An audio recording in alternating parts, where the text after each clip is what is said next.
Sure. So apologies that Hadi's not able to join today. He's unwell, and thanks for letting me present remotely. I couldn't arrange childcare at short notice, so I have to be around to do the school pickup. So yeah, I'm going to talk primarily about some of the automotive industry demand. We do a regular quarterly forecast, so I'll talk about that. And I will talk about the work that the Technology Trends team does as part of the Advanced Propulsion Centre. So the Advanced Propulsion Centre essentially provides support for the automotive industry in the UK. So there are key strategic technologies which we support. These 7 petals shown here. So there's electric machines, energy storage and energy management, which people generally refer to as batteries, thermal propulsion system, which are your internal combustion engines, power electronics, lightweight vehicle and powertrain structures, fuel cells, and intelligent mobility. So we have a number of funding programs that cover these technologies all the way from SMEs, from startups, through to capital investment via the ATF. Within the Technology Trends team, we support these by providing insight across each of them. So we update the Automotive Council roadmaps on behalf of the Auto Council, which we're currently working on. We provide some bespoke analysis on mobility trends, which is both published and also working with our colleagues across the funding sector and in government. And we provide deep dives into specific technologies as well.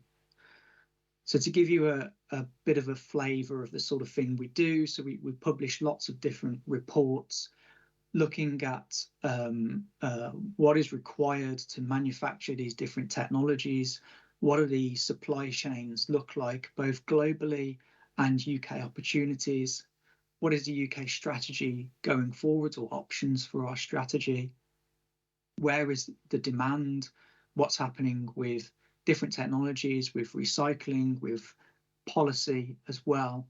So there's a lot of content out there which is hopefully helpful to people, and we also look after the Automotive Council roadmaps, and these roadmaps are global roadmaps which show the direction of travel for the industry, both at a kind of system level of the whole vehicle and down at those technology levels that I mentioned earlier. And we are currently working through the process of updating these to be published next year. So if you would like to be involved, please do contact us.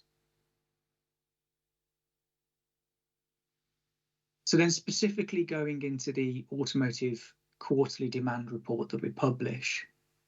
So taking a step back, why is this important? Why does any of this matter?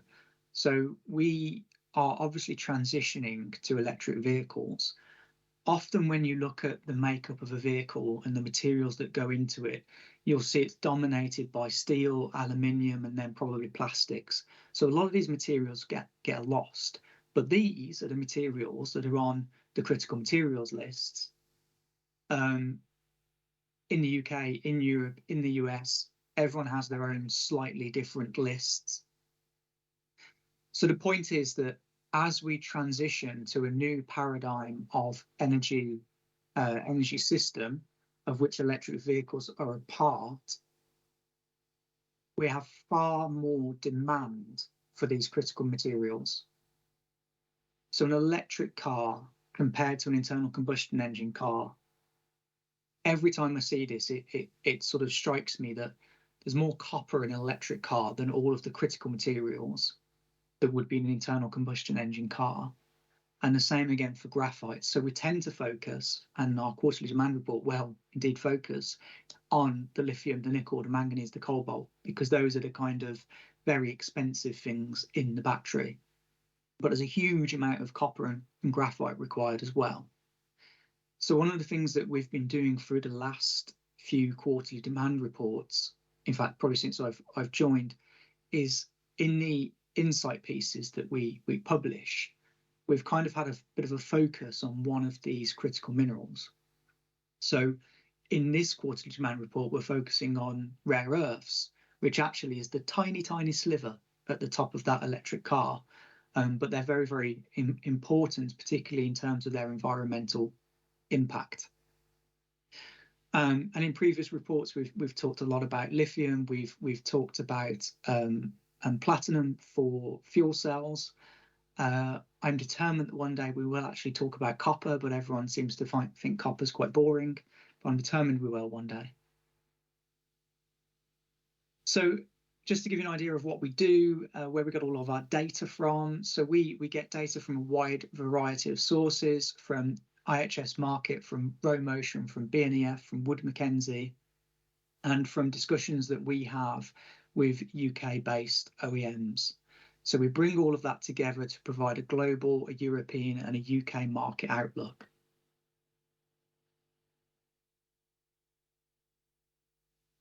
And just a quick summary of what's happened in the last quarter. So Inflation Reduction Act, obviously that's been around for a while, but that has seen investment shift away from Europe, and not just to the US, but Canada are starting to try and match the intervention rates seen in the US. So we're seeing some investment happening in Canada as well. And the US has now overtaken Germany as the second largest EV market in this past year. In the UK, we have actually had some good news. So there's been big investments confirmed in the last quarter from JLR, from Tata in the form of the Agratas Gigafactory, and from BMW Mini as well. So all of that means that we've actually increased our demand forecast slightly for the UK going forward. And as I said, in this quarterly demand report, we've looked at motors, the role of rare earths. I'm going to go into that in detail in a moment. So this is what our demand update looks like, and I'm not going to go through all of the detail. You can obviously download the report and read it at your leisure. But just looking at the battery demand forecast, so the total demand globally is expected to grow to over 3,500 gigawatt hours by 2030, which is kind of just a staggering number. And again, that links back down to that material that is required to build those batteries. And this is what makes those materials, or one of the things that makes those materials so critical. We've got this extraordinary growth in demand just from the automotive sector here. And the question of, can we actually extract enough material quick enough to meet this demand for these materials? So just looking at the UK expects to require 90 gigawatt hours of automotive batteries to support the UK automotive industry. So that's just the automotive industry. That's not looking at stationary storage. That's not looking at any other forms of transport, just passenger cars, light commercial vehicles, and heavy goods vehicles.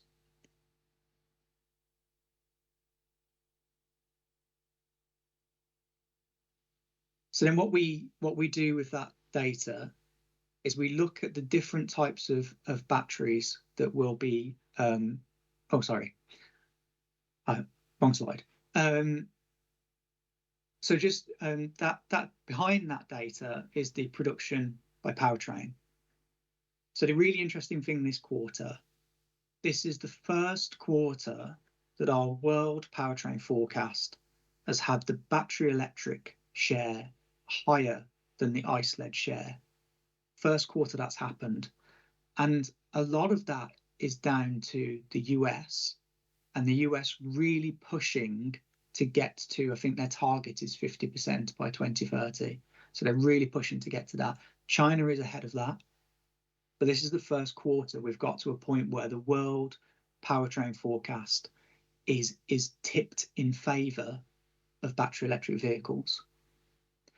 And the other thing to look at on here is the UK powertrain forecast, and how we appear to be ahead of other regions in terms of percentage of battery electric vehicles.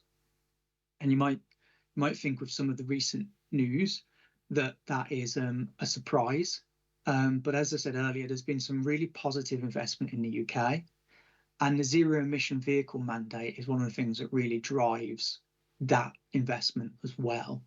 So we've got a really actually positive story about the growth of battery electric vehicles in the UK. But of course, that means we also have a lot of demand for those materials, many of which we don't have domestic access to.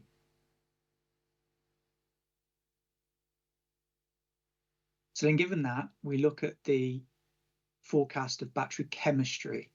So the different chemistries will drive the demands for different materials. So this is specifically for automotive. This would look very different if it was taking into account every application, as chemistries like LFP are very popular for stationary storage. So if this included stationary storage, it would look different. So the key thing here is the UK is kind of dominated by high energy requirement vehicles. We tend to have larger, higher performance luxury vehicles built in the UK. So that means that the nickel rich chemistries dominate. And from a critical materials point of view, that gives the story that we will continue to need a lot of manganese in particular, nickel and cobalt, although cobalt is being reduced as the percentages of those materials within the nickel-rich chemistries changes. So this forecast of battery chemistry then drives the forecast material requirements. So from a European point of view, so this is looking at Europe as a block, and what cathode material is required and what anode material is required. So on the cathode material front, what you see here is the cobalt doesn't increase as quickly as the other materials. And the reason for that is behind that NMC chemistry is that reduction in the use of cobalt. So they don't go up at the same rate. And it's even more extreme from a UK point of view, where we see that in the UK, we target even higher nickel chemistries for that higher performance.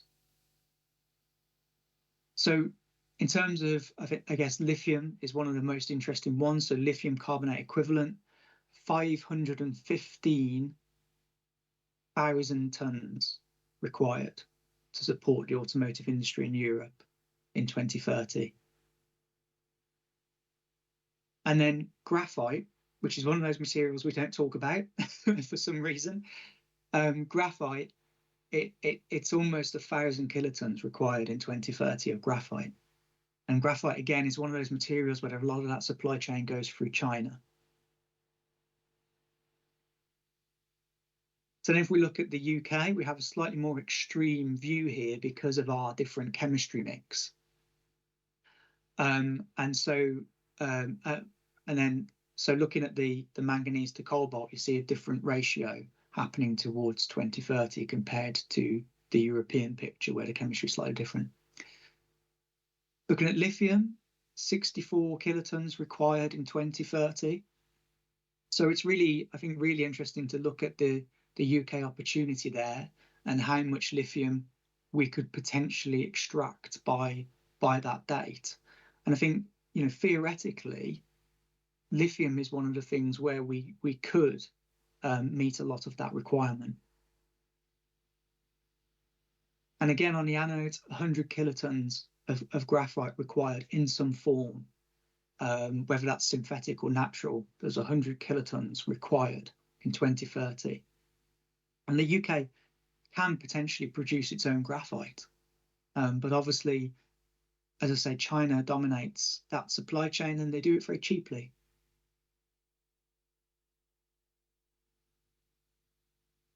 Then we also forecast some of the materials that don't get talked about an awful lot, which is the foils that you require to make a battery, which are made of copper and aluminium, and the electrolyte and separators. So again, there's quite a lot of copper required, 184 kilotons of copper just for a battery, That's not even connecting the battery to the vehicle or the rest of the vehicle electronics, right? 184 kilotons of copper required in 2030 for just batteries in Europe. And then we've got the electrolyte and separator materials, which don't get a lot of investment. So a lot of the investment tends to happen around the cathode active materials because they're the highest value. And so things like electrolyte are quite underinvested in Europe. UK, very similar in terms of the percentages of demand, because the batteries, despite the difference in chemistries, the batteries are made very similarly. So 23 kilotons of copper required, again, just to make the battery cells. So it's an enormous amount of copper that is going into batteries, and that's ignoring the rest of the vehicle, which also requires copper, including the motors.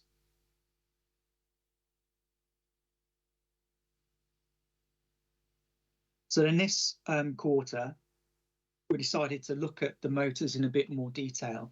So we've always produced a motor demand forecast, which looks at how many motors will need to be built. The number of motors is different to the number of vehicles because you can have more than one motor per car. And then from the number of motors, we look at demand for copper, steel, and the magnet materials. But this quarter, we said we will do a deeper dive into those magnet materials and have a look what's happening there. So the type of motor that is going into a vehicle is changing, and it's quite subtle. So the blue bar here are permanent magnet motors, and the share of permanent magnet motors is dropping over the next decade. Now, that actually has quite a significant impact on magnet material demand. So if the share of permanent magnet motors didn't change, 2030 demand in the UK would be 28 kilotons. With that changing share of motors, that is dropping by 3 kilotons. And that's part of the story behind why the motor design is changing.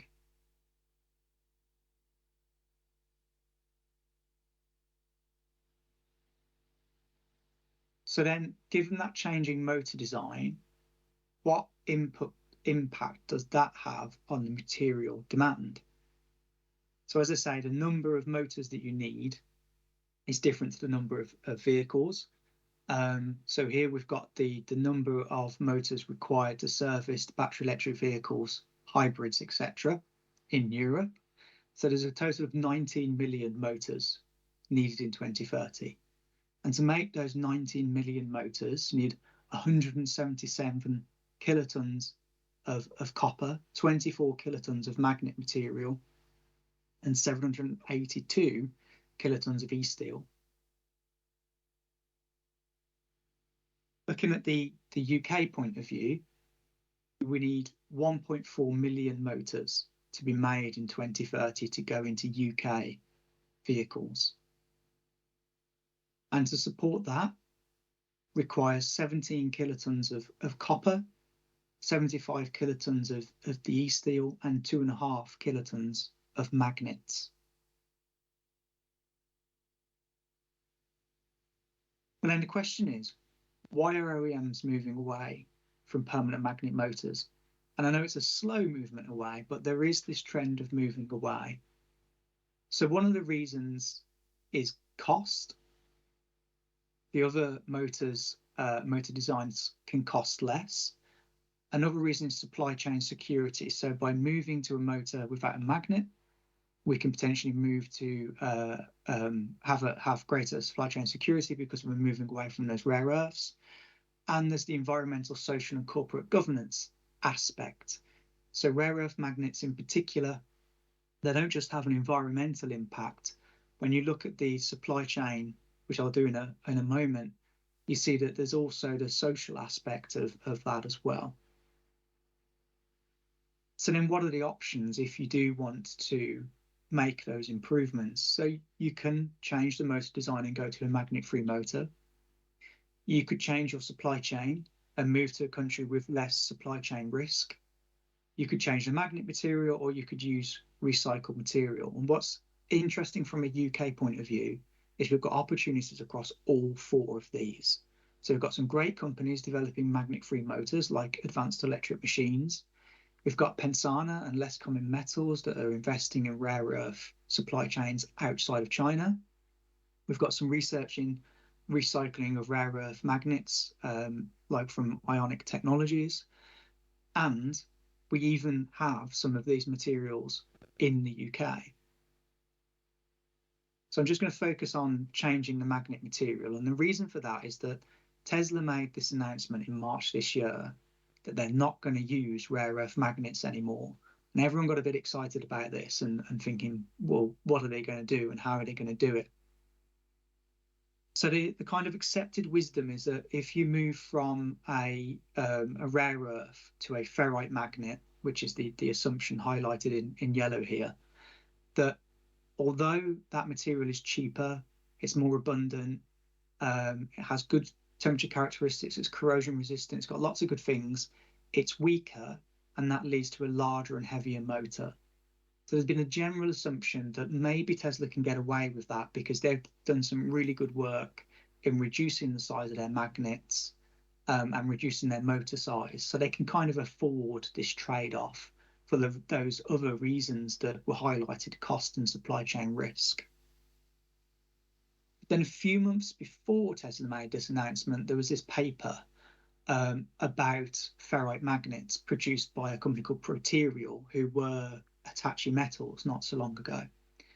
So you don't need to understand this. The point is that what they showed is you can make a motor with, theoretically, make a motor with a ferrite magnet, which works pretty much as well as a rare earth magnet, at pretty much the same size and weight motor, by increasing the rotation speed.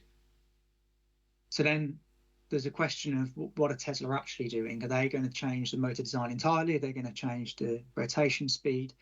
And the point is there are potentially options that make ferrites more realistic as a choice. So then if we look at this ESG question, this is looking at the process of manufacturing a ferrite material versus a rare earth magnet, a neodymium magnet. And the point is that when you extract these rare earths, there are hazardous materials produced.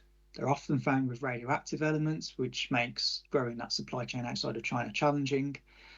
And in China, the health and safety around these mines is a worry. So looking at that social aspect, the people working there, are they safe? And that has an impact on supply chain choices. Now, with ferrite magnets, the supply chain is a lot simpler, and these materials can be found globally. So you're using essentially rust with either strontium or barium.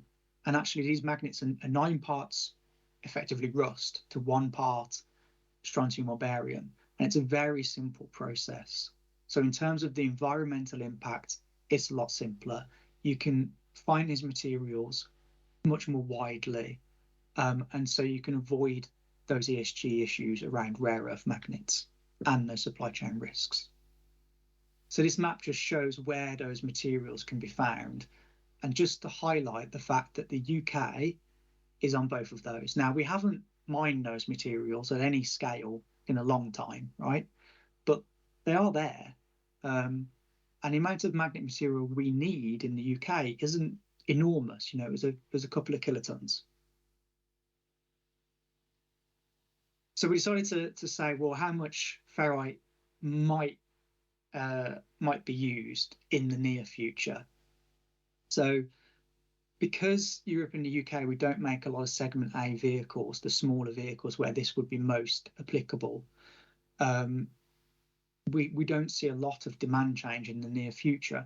And also, you know, designs are pretty much set for the next 7 to 10 years. So it's very difficult to see this change happening quickly. But even so, there could be a few kilotons of demand for ferrite magnets within the next decade. This is just automotive, though.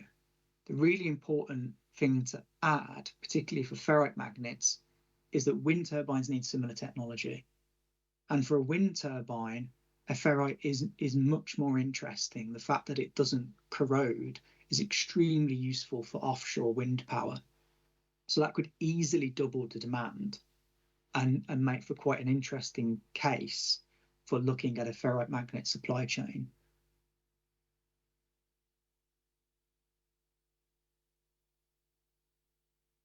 Thanks for listening.